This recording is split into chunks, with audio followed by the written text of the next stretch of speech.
charrue. Monsieur le lieutenant-colonel A. Audet. L'autre jour, j'errais seul au milieu d'une plaine, que le soleil de mai noyait de ses rayons. Après avoir longé quelque temps des sillons, je m'assis sous l'ombrage ondoyant d'un grand chêne. Une charrue au près reposait sur le flanc. Le laboureur venait de la quitter à peine. Le soc fumait encore, ainsi que dans l'arène, fume à terre l'acier tout maculé de sang.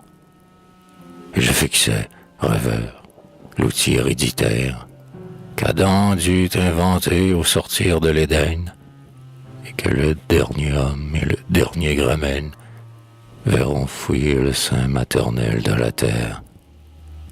Et pendant que, les yeux sur le soc renversé, je suivais en esprit quelques vagues fantômes, l'instrument apparut tressaillir sur le chaume, un souffle caressant sur mon front a passé.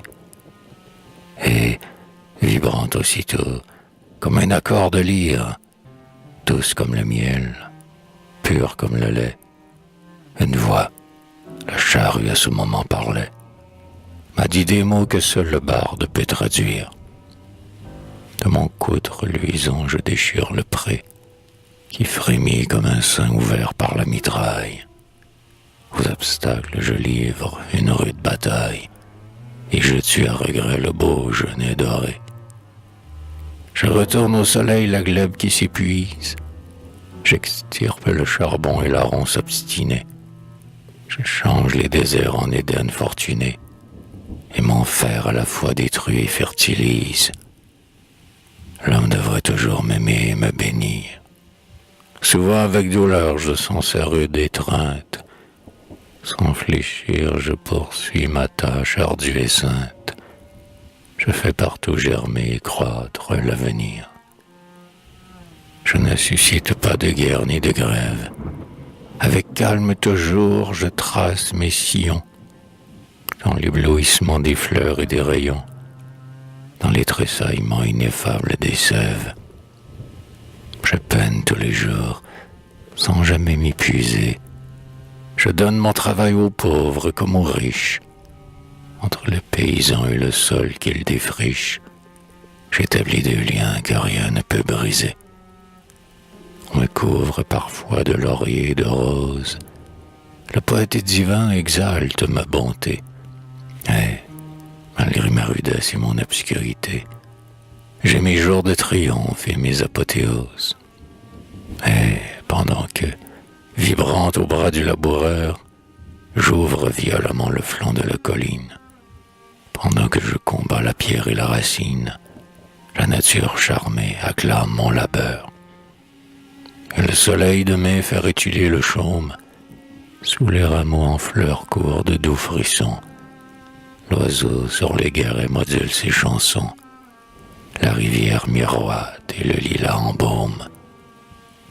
Je suis sourde aux clameurs des partis haletons, méprisant tout pouvoir comme toute réforme.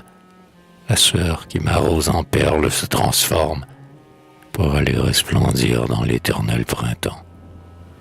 Sur moi se sont courbés les fronts les plus superbes. Le grand Cincinnatus se met à me guider.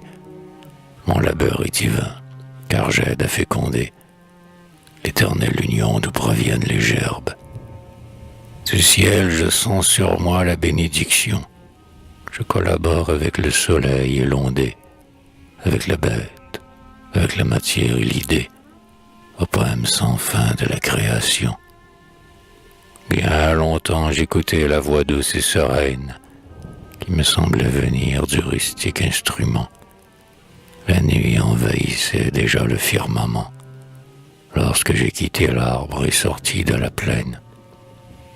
Et depuis je comprends toute la sainteté de l'outil qui brilla le premier sur le monde, toute l'immensité de la dette féconde que lui devra toujours la vieille humanité. Et je demande à Dieu que jamais ne s'efface dans les cœurs canadiens le saint amour des chants, que l'instrument viril qui parle dans mes chants fasse toujours grandir et prospérer ma race.